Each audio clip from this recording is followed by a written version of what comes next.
وہ اسی طرح ذریعہ دین کے منکر ہے جس طرح مرزائی ذریعہ دین کے منکر ہے۔ میرے دوستو، ہم اور آپ گلگت کے حد تک فارغ ہیں، لڑائی ختم ہے۔ اب ہمارے ہمسائے چیخ رہے ہیں کہ ہمیں قومی اسمبلی سے بھی ایسا ہونا چاہیے۔ اس ایکٹ کو اس قومی اسمبلی سے پاس کرانے کے لیے یہ اسلام آباد جا کر واویلا کرتے ہیں۔ آپ تیار ہیں مسلح اسلام آباد جانے کے لیے انشاءاللہ؟ قاضی تیرے حکم پر قاضی تیرے حکم پر قدم بڑھاؤ قاضی صاحب، ہم تمہارے ساتھ ہیں۔ میرے دوستو، یہ جو ترمیمی ایکٹ ہے اس کے 7 سال کی سزا پر انہوں نے دستخط بھی کیے، اور مجھے انتظامیہ پر، حکومت پر افسوس ہوتا ہے عمل درآمد سے بھاگ رہے ہیں، انتہائی بزدلی اور پاکستان کے ساتھ بے وفائی کر رہے ہیں۔ یہ تو ہیں بے وفا، اور یہ سرحد ہے، یہ کارگل ہے کی باتیں سنو۔ گلگت کی آزادی کی آواز قاضی عبدالرزاق فاضل دوبل نے اس مسجد سے کی ہے، اور بلتستان میں افغانستان سے آئے ہوئے قلندر اور اس وقت کے جرنیل تھے عبدالوکیل، جس کی تدفین اپنے امپری میں ہوئی ہے۔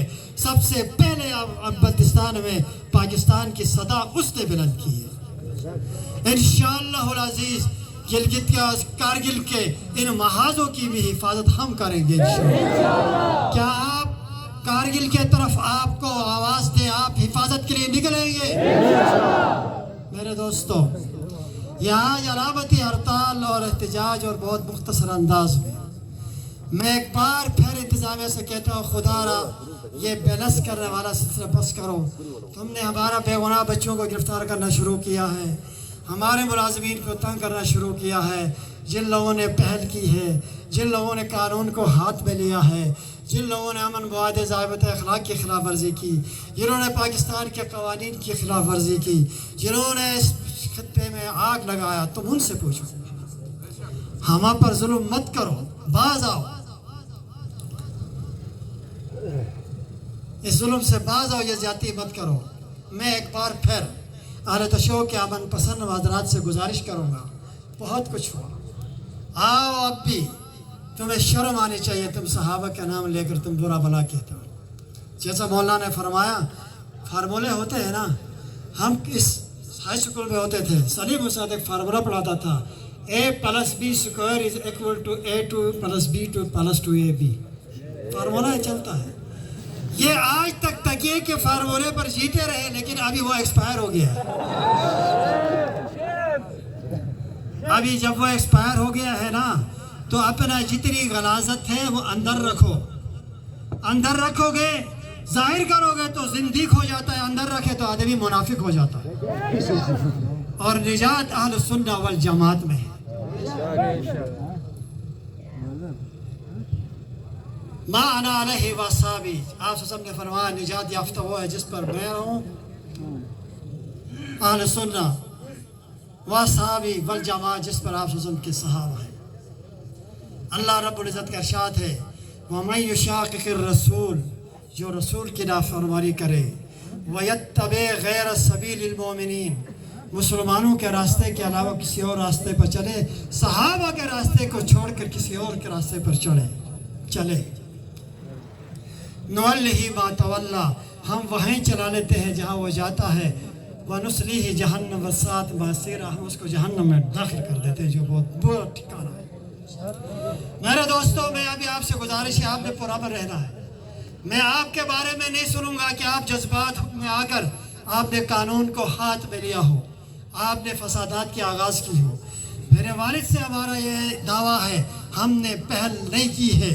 جس طرح مولانا رضوان نے فرمایا کہ یہ رد عمل ہے، یہ ریاکشن ہے، تم باز آؤ۔ میں اعلیٰ تشوع کے پرامن اللہ حضرات سے کہوں گا، انہیں روکو، انہیں لگام دو، حکومت اپنی ذمہ داری پوری کرے، آپ پرامن رہیں۔ ہاں، ہم جانتے ہیں کس کھیت کے گولی ہے، مولیاں ہمیں جانتا ہوں، یہ کون سا راستہ ہے، یہ ارتداد کا راستہ ہے، اور صحابہ سے جو چھیڑے گا، ہم اس کو روکنے کے لیے انشاءاللہ العزیز میں نے کل بھی کہا، آج بھی کہتا ہوں، ہم آخری حد تک جائیں گے انشاءاللہ۔ اور سنو، حکومت کی ذمہ داری ہے۔ ہم آج زندگی کا فتویٰ، مرتد کو تو پکڑنا ہے، مارنا ہے، ہم نہیں مارتے ہیں۔ کیوں نہیں مارتے ہیں؟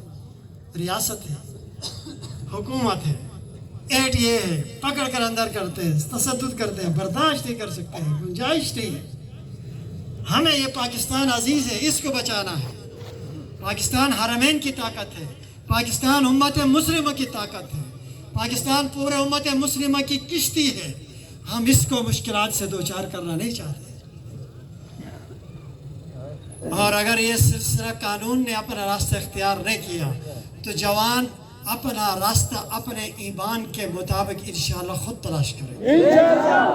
ابھی آپ پرامن جائیں گے، پرامن فکر مند رہیں گے، اور ہم اسلام آباد جائیں گے۔ دیکھو ہمارے آصف صاحب عثمانی صاحب سے کہا اسلحے والا لائسنس تم نہیں چلا سکتا، ہمیں اسلحے والے کی اجازت دے دو تاکہ ہم لائسنس والے اسلحے کے ساتھ اسلام آباد جائیں، نہیں تو بے لائسنس بھی رکھو، انشاءاللہ اسلام آباد لے کر جائیں گے۔ آپ تیار ہیں نا؟ یا رب لک الحمد کما ینبغی لجلال وجهک وعظیم سلطانک، لا الہ الا اللہ وانجز وعدہ ونصر عبدہ۔